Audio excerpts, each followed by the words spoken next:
Hello, my name is Susanda Henda and you're watching Open Studio on Cape Town TV. Today I'm not on my own, I'm with my guest Lauren Isaacs, and Lauren Isaacs runs an amazing recruitment agency called Al Squared Recruitment.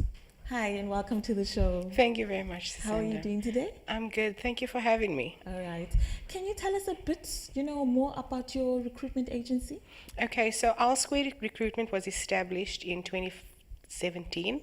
So this year will be our second year running now. What we did was we tried to bring a niche into the market with recruitment. So we offer training, consulting, and recruitment services. So what that means is, especially with your school leavers leaving, not going into universities, what we do with them is they come to us, they do some formal training in terms of job readiness, and from there, with connections with our clients, they will then filter through into their companies.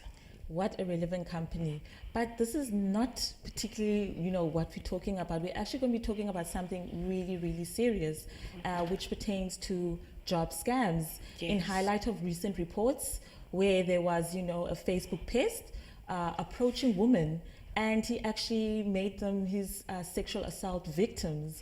I would like to take some time to actually read what he was saying online.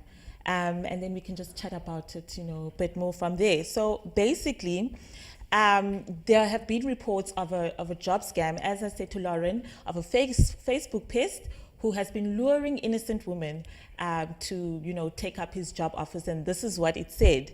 A female required to be a PA, must have PC skills, must be from Cape Town, and must be able to start immediately, must be honest, trustworthy, caring, people's person, love traveling, loyal, hardworking, reliable, presentable, well-mannered, energetic, inbox name, age, and location. So reading that doesn't, although it's a lot. It's a lot, especially for a job ad. A job ad just tells you the spec of the job, and that's where they stop.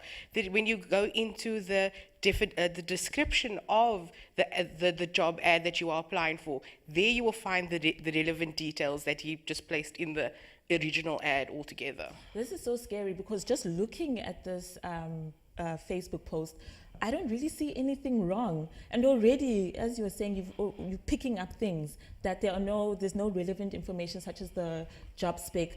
There's also no email address. There's no email address. And for some strange, he wants your age and locate. I mean, there's nothing even asking for a CV of where you were previously working. There's none of those things. So that already there is your red flags. Okay. So I think, some of these victims, just like me, didn't see anything wrong. And they actually, because he says inbox me. And, one of his response to one of his victims was, when you bring your CV to me, can we have some naughty fun? You are guaranteed to start in 2 days after I get your CV. You won't even go for an interview, you go straight to training, and you still get paid 1,500 Rand for the 2 weeks of training. Sure. Sure. That on its own, when you place a job ad out for people to respond to, you never do it from your personal profile. You never put yourself there. It will always be your company placing the job ad on the different formats of social media. So that on its own is a big problem. And then also, a lot of people, and I say this with your previously disadvantaged communities, they know that there are certain things that need to happen for me to get jobs. So a lot of people will fall prey to that because they think, okay, it doesn't matter. This money is there for me. It will be mine. And that is probably luring them in and intriguing them into taking this because no matter, I'm doing training and I'm getting paid for that. So he's making it very beautiful for them, but the naughty part was that's actually quite scary. Yes. What is it? Is it the desperation that somebody can just kind of, and I'm not blaming the victims over here, but sometimes you just think, that's a red warning, like the naughty, we can get up to some naughty fun and somebody can still go ahead. Does desperation make you, is it desperation that's, I would think the fact that he put that there first, he planted that seed first, and then he gave all the benefits to being able to what that first seed that was planted, where it will lead them. And you think, okay, I know what I'm getting out of it. I can maybe do it. And yes, the desperation is there, especially in the communities that he targeted. There are so many people that are unemployed. There are so many people looking for work. They're not knowing the steps to take in which to find work. And I think that is also a big problem in these communities, is that nobody's teaching them on what do I need to do to get a job, what is actually needed from me, what is actually mine. And especially as women, we want to be able to always be there for our family and provide for our family. And that is a yearn and a want, where you end up doing what you need to do for your family. I mean, you hit a good point there when you said nobody is teaching anybody about this. I mean, we all are learning how to get jobs. That's our main focus. How to ace your job interview, what to write in your CV. But there's no way to say, oh, how do I apply for a job? What is actually required of me? What is actually required? Because even you're going into a contract with somebody, in terms of, like, for example, with our squared recruitment and our candidates, they are coming on board as a contract with us. So you need to know everything about the company that you are going and putting yourself out there for. For example, you're going to give your ID number, you're going to give a copy of your ID, you're going to give banking details for where your money must be paid into. These are all things that belong to you, that you own. And so when you give those things away, you need to make sure the person you're giving it to is a reliable source, is who they say they are. You need to always do that research when going, because that is your identity and you need to keep that close to you. All right. Thank you so much. This has been very, very informative. We do have to cut to a short ad break. We'll be back after these.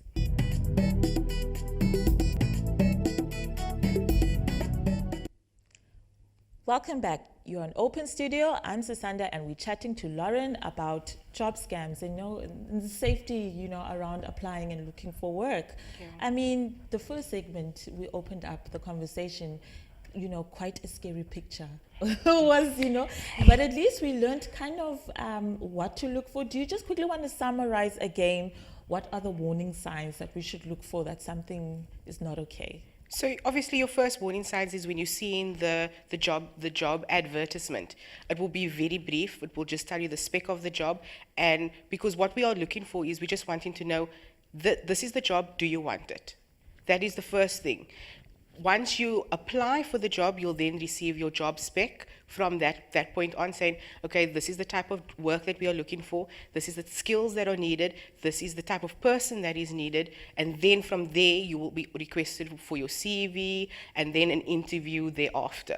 So it's a process. It's a step-by-step process. It's not just straight off the bat, yes, you have the job because you applied. There is a formal process that takes place, and from there is where you get the job or you don't get the job. And you also need to remember, in that process, you also need to look at your research, like I said before, the research of the company that the job spec is coming from. Those companies are always companies that have a website. Those companies have a phone that you can actually contact them on and actually come to the office space. They are always in your central places, because we know that most of our clients need to travel via commute of public transport. So all those things are factored when us as recruitment agencies are looking for places and office space. So all these things are red flags when none of these things take place. Yes. So yeah, so in that regard, those are things that you need to look at. Also, the email address. A Gmail address, everybody can get a Gmail address. So you always look at that. Is it the company's address that you send in your CV to? And the company that you are phoning, like I said, when you phone that number, like for us, it will be Our Squared Industries, how can we assist?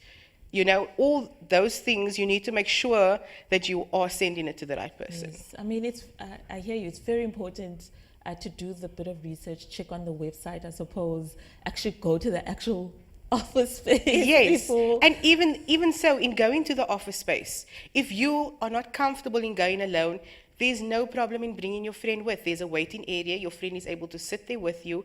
You always need to make sure that you are sorted first and that you feel safe. Yes. That is the most important thing. Another question I would like to ask, I mean, it's, you know, the places that these job ads are put into, the spaces that they put on. I mean, surely that should be like Facebook. So, you know, how much is it, things like Gumtree, online, what is legit online? I think there's a bit of a gray area there also. There is, especially I know that many people think twice when it comes to Gumtree because there's so many fraudsters out there.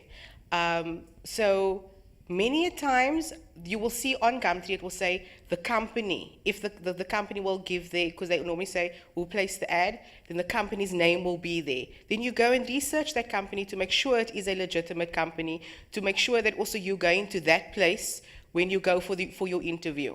Because somebody can say, oh, R Squared Recruitment is looking for somebody, but then they give you a completely different address. So it's all about the research. The researching of the company is one of the most important things in terms of safety. Do people just need to be educated about researching? Is that part of it? I think so. I think that is actually something that needs to be looked at and needs to be touched on, because that would have helped so many women in this regard.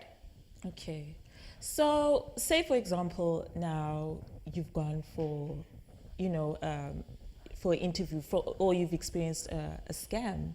What next? I mean, surely, I mean, how does one move on? Because there's also the sense of failure maybe you feel, the fear you feel. Mm-hmm. How does one move on so that they don't get stuck and not, because you have to make a means of living it somehow. I think, and I will come back to this and say, the research, because you know now, you need to now know in going into the next job application and the job search, the next time you need to do your research. I think that is your most important thing, because that will alleviate all the other problems that would follow from there.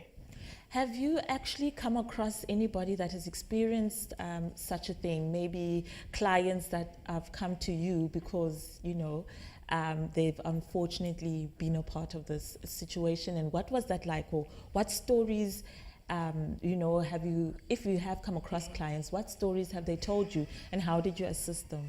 To be honest, it's something that I've never thought of as bad as what it has gotten now.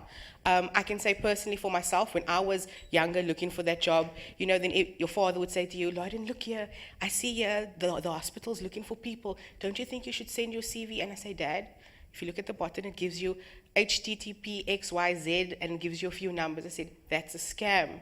You know, and so many times before that, I had sent my CVs off to all these places, not realizing, and now sitting with the fear of, they have all my details. They know where I stay. They know my cell phone number. They know my ID number. They have a certified copy of my ID. You know, so for me personally, that took a step back, but it also made me wise in now, okay, I need to do this. Oh, where do I need to send the email to? Okay, to R Squared Recruitment. Okay, no, that's fine. Okay, let me see who R Squared Recruitment is. It always comes back to the same thing. You learn from your mistakes and you go into the next thing knowing what happened before. We do need to go to another ad break. See you back after these.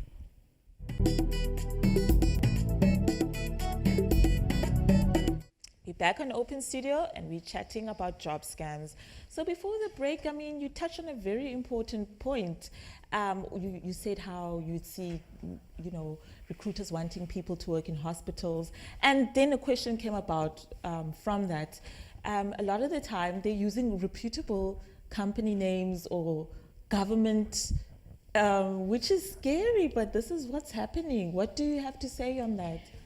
Government will always go according to internally first. are asking internally whether or not they place the jobs available for the internal business. Then once they haven't found that person internally, they will then go to a recruitment agency and say, these are the people we are looking for, can you place an ad for us? That is how it works. So that recruitment agency will then place the ad. So you will never have to send to Sisanda at Tygerberg Hospital an email with your CV. It won't happen in that process. Again, it comes back to there's a process to applying for the job. This is so scary. And again, we come back to the word research. It's just so important in this kind of. Can you ever do too much research? Is there never enough, or you're supposed to be vigilant? And how do you remain vigilant the whole time? I think just your basic research, research of just knowing the company, knowing where you are going to, knowing that it is reputable, is the only research that you need to find out. Because once you can see that the company is reputable, that, like for example, with Alsquid Industries, oh, okay, you guys were in the Samsung building, okay, you're on this floor, okay, I spoke to somebody that works there, okay, I feel safer now. Yes. There are all these things that you need to do, but at times, do you think you know why somebody would actually just obliviate all of these things? Yes, we spoke about the desperation, but there's also that thing of you want to be like your other peers, have that, And I think they make the job so appealing. They make the job so appealing that you're like, this could just be my break. It sounds so good to be true, but maybe this is my time now. And I think that is also because I'm going to have all of these things that are going to be different now by taking it. Why not just see? Yeah. The curiosity is probably also in there. I think going back to the Facebook pest, what is so alarming is that he's been operating for almost a very long time. He's got three victims. Three Facebook accounts, basically, at the very least. Mm-hmm. And he's been operating so long, and yet nobody picked up anything. There was no reports about it. It took an activist, somebody, complained about this situation, and it took an activist. And she had to work extremely hard to actually get this guy to be put in book. Mm-hmm. So it's kind of like there are all these sharks out there, and they're continuously they're also doing their research of ways to lure. They're just finding new ways to lure innocent victims. Mm-hmm. How then do you always protect yourself when you know that there's somebody out there who's actively doing actions to catch you out? Sure. That I think in that regard, you need to trust your instincts. Yes. You do need to trust your instincts, because there's a saying that goes, if something's too good to be true, it probably is. Yes. You need to go with what you feel, because your first gut will always, 99% of the time, tell you whether it's a scam or not. I'm thinking of links between, human trafficking sort of situations, and the link between, it can really escalate to something like that. No, it definitely can, and thankfully it hasn't. Thankfully it hasn't, but it's now for the community to come together and actually us to say, these are things that we now know need to be taught in schools, in your life orientation classes. These are things that need to be touched on, so that once that child leaves, that they know these are things I need to look for when I'm applying for a job. I guess, the important thing, or the phrase that keeps coming in my mind is, if it's too good to be true, it usually is. Yeah. But in that situation, that actually falls out the window. What would your advice be to maybe to the new graduates and new school leavers? You've already mentioned how to protect themselves, but what else would you have to say to them? I would definitely tell them that looking for a job is probably especially your first job, is probably one of the greatest independent moments of your life, because it's where you are standing for yourself and putting yourself out there, but you need to equip yourself with the knowledge and the skills in going forward. I think, maybe this is why recruitment agencies such as yourself are such a good idea, it just blocks out all the, you know, the weeds in the whole process. Yeah, Well, do you agree with that it statement? makes it more safety conscious, definitely. It makes it more accessible as well and convenient. So you have everything at one place. You can apply for 3-4 jobs from one company. You know, all you need to do is just find that company that works for you and that has the job availability that you are looking for. But we still need to take the extra step to protect ourselves, to do the research in any case. 'cause Yes, you never always know. need to equip yourself, always. All right then. So Lauren, how do we get a hold of you? If we are interested in connecting, I'm sure there are a lot of young people out there, or just people. Looking for work? Yes. No, definitely. How can we get in touch with you? You will find us on Facebook. We are L Squared Recruitment. You will find us on Twitter. You'll find us on Instagram as well. You can email us as well. You'll find all our details on Facebook. Everything is there, down to our telephone number. All right then. Well, I'd like to thank you so much for coming on today's show. You've been a real pleasure. And yeah, unfortunately, that's all we have today, but it's not the last time you'll be hearing from me. I'm Susanda Henda, signing off from Cape Town TV on Open Studio. Thank you.